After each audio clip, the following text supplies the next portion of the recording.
Salut, te voici actuellement sur la chaîne YouTube Snapstar. Sur cette chaîne, tu retrouveras tous les plus gros clashs de Snapchat et tous les plus gros buzz du moment.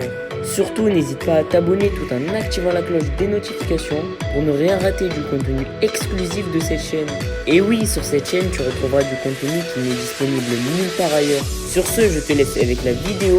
Bon visionnage. Comme vous avez pu le remarquer en regardant la miniature et le titre de cette vidéo, aujourd'hui nous allons principalement parler de Marc Blatta, de Nadé et de Benjamin. Vous devez certainement tous les connaître. Marc et Nadé, ce sont un couple de blogueurs et Benjamin, c'est un TikToker très célèbre. Comme vous le savez, il y a quelques jours, Benjamin a fait un TikTok dans lequel il a dansé dans une église avec son ami. Dans cette vidéo, Marc et Nadé sont outrés par les événements et ils ont décidé de s'en prendre violemment à lui. En effet, selon les normes crâne d'œuf et hijab décapotable, Benjamin n'a rien à faire sur les réseaux sociaux parce qu'il est malade. Je vous laisse sans plus tarder avec la prise de parole de Nadé et de Marc et n'oubliez pas de donner votre avis dans l'espace commentaire. Je profite de cette petite marche nocturne pour vous parler un petit peu de mon ressenti sur le post que je vous ai fait juste avant. Alors, je vais commencer par dire que c'est toujours bien, c'est pour ça que j'ai pris un peu le temps de parler, de mettre...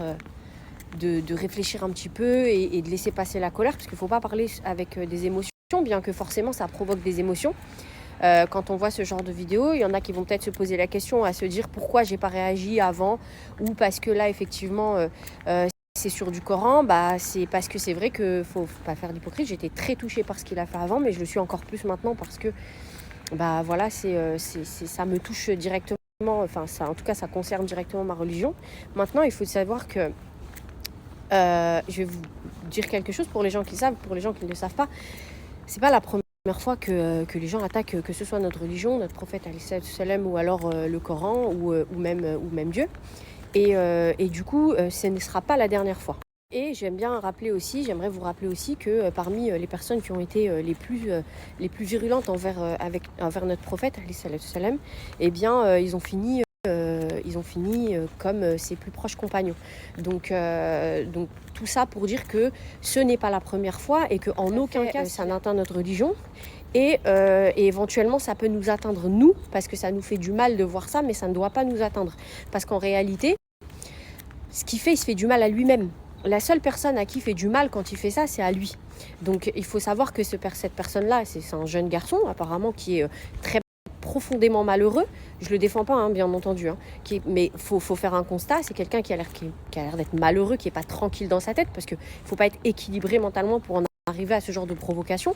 Et c'est surtout quelqu'un qui fait partie d'un système aujourd'hui, et c'est ce système-là en réalité qu'il faut plus dénoncer que son acte ignoble, mais c'est surtout son acte débile.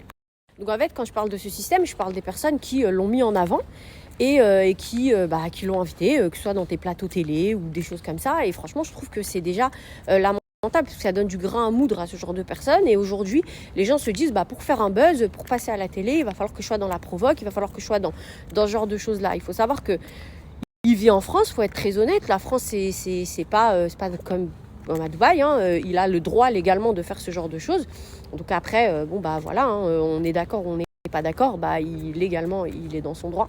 Maintenant, effectivement, moi, ce qui me fait le plus peur, et aujourd'hui, c'est sur ça que je voulais parler, c'est surtout sur le fait que j'aimerais pas qu'à cause de ce qu'il vient de faire, notre communauté, les musulmans en l'occurrence, par exemple, en arrive à des actes violents, parce que malheureusement c'est ça qui va nous poser des problèmes, parce qu'aujourd'hui, et vous le savez, comme je vous l'ai dit, il fait partie d'un système, et ce système-là, il va pas hésiter à nous faire passer nous pour les mauvais.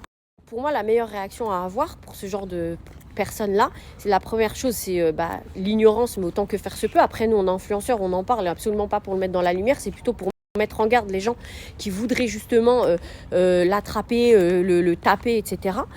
Parce que vraiment, réellement, s'il vous plaît, ne faites pas cette erreur, parce que derrière, c'est notre communauté qui va le payer et on va encore passer pour des personnes qui sont mauvaises. Donc la meilleure, à mon avis, chose à faire, c'est déjà de ne pas regarder cette vidéo et de la signaler si vous tombez dessus.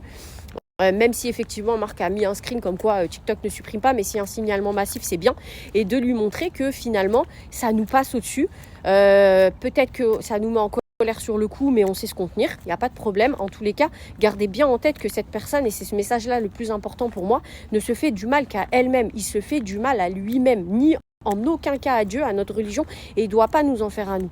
Donc c'est sur ce genre de choses-là qu'on doit être solidaire, qu'on doit être droit dans nos bottes, et surtout qu'on ne doit pas rentrer dans son jeu, pouvoir donner aux médias l'opportunité de dire que quand on attaque les musulmans, on n'a pas le droit, etc. Si, c'est surtout pas à nous de donner l'opportunité de nous faire passer pour les mauvais. C'est vraiment, vraiment important. Donc même si vous le croisez, ignorez-le. Si vous voyez cette vidéo, bloquez-la. Et voilà, mais vraiment, je pense que ce qu'il faut partager, c'est vraiment ça. C'est le fait que c'est déjà arrivé et ça arrivera tout le temps. Et voilà, le plus important, c'est que en aucun cas, ça doit atteindre notre foi. Donc c'est quelqu'un qui est perdu. Il doit carrément soigner, à mon sens. Il y a Magali Berda qui a pris la parole, qui a dit ça. Et je suis complètement d'accord avec elle. Moi, quand c'est Sarah Frézou qui m'a partagé cette vidéo, merci à elle, ma sœur, elle était outrée comme moi, on était vraiment choqués. Mais à la fin, quand tu prends du recul et que tu respires, t'apaises ton cœur et t'agis pas sous la colère, tu vois juste un gamin perdu qui fait ça que pour le buzz et qu'il faut ignorer. Voilà, c'était mon point de vue à moi. J'espère en tous les cas que les personnes qui verront ne lui feront pas de mal au nom de notre communauté, quoi, parce que voilà, encore une fois, ça va nous retomber dessus. Et je pense que là, il aura réussi encore plus à passer pour la victime, et il faut vraiment pas lui donner cette opportunité-là. Bonne soirée tout le monde, je vous embrasse, et puis à demain, Inch'Allah. Bisous. Où tu te dis, frère, ça fait peur.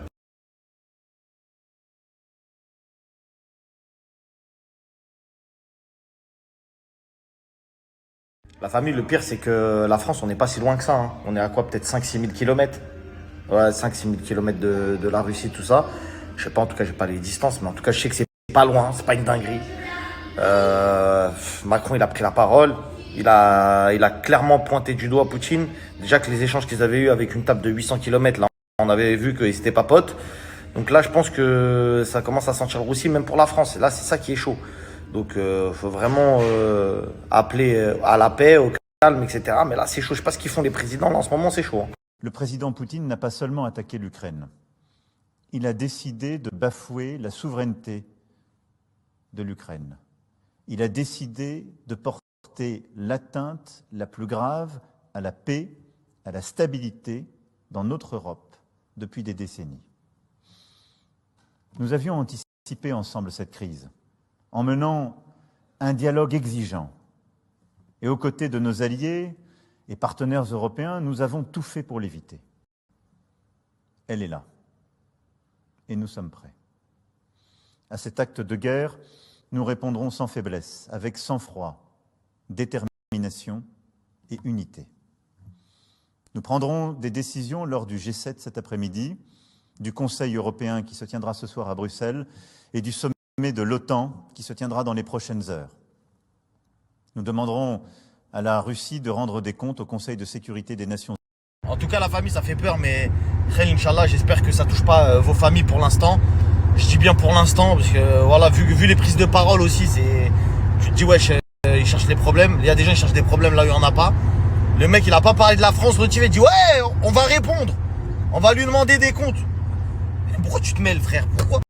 Nous, on était là, pourquoi tu te mêles, ma gueule? C'est toujours comme ça. Dès qu'il y a un mec qui se mêle d'un truc qui ne le regarde pas, ça sent mauvais. On dirait, ça y est, ça y est. Moi, j'ai peur, demain, j'entends une sirène en France. Et ça, ouais, frère, on a des proches, on a des familles, frère. T'entends la sirène, comme le mercredi. Premier mercredi du mois. Tu te souviens de cette sonnette, là, cette truc de temps de guerre? Frérot, wallah, que quand on va vivre des temps comme ça, vraiment, je vous le dis, là, ça va être un peu trop tard, parce que je vous le dis, faut pas attendre que la sirène elle sonne pour se barrer de là-bas. Hein. Ah, je vous le dis, parce que quand les avions ils vont pas décoller du tout, vous avez beau aller à Charles de Gaulle ou à Orly, voilà, il y a personne qui va vous faire décoller. Ils vont dire restez ici, il y a personne qui vole. Après, bon voilà, là il y a une crise, je vous le dis, il y a une crise. Il va y avoir une crise, c'est normal, c'est en temps de guerre il y a les crises. Après c'est là où on voit ceux qui vont devenir riches, ceux qui vont rester pauvres, ceux qui vont s'appauvrir aussi, qui savent pas profiter de la crise. C'est en temps de crise que tu fais les meilleures affaires. C'est quand c'est la guerre, tu vas voir un mec, tu lui dis ouais, tu vends ta voiture, ouais, je te propose 2000 balles. Ouais, mais elle vaut 40 000. Ouais, mais c'est la guerre. Après aussi, j'ai eu de sources sûres via Magali Berda que les influenceuses vont faire des placements de produits pour les bunkers. Ouais, y a rien de pire que la peur pour vendre. Dès que t'as peur, on vend. Ouais, salut mes petits loups. Ouais, c'était pour vous dire si vous voulez un bunker. Ouais, parce que là, c'est la guerre, je sais pas si t'as vu, hein.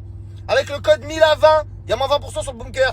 Et après, je vais vous faire aussi une pub pour les checkers si vous voulez plus manger. Parce qu'il y aura plus de nourriture, hein, évidemment. C'est la guerre.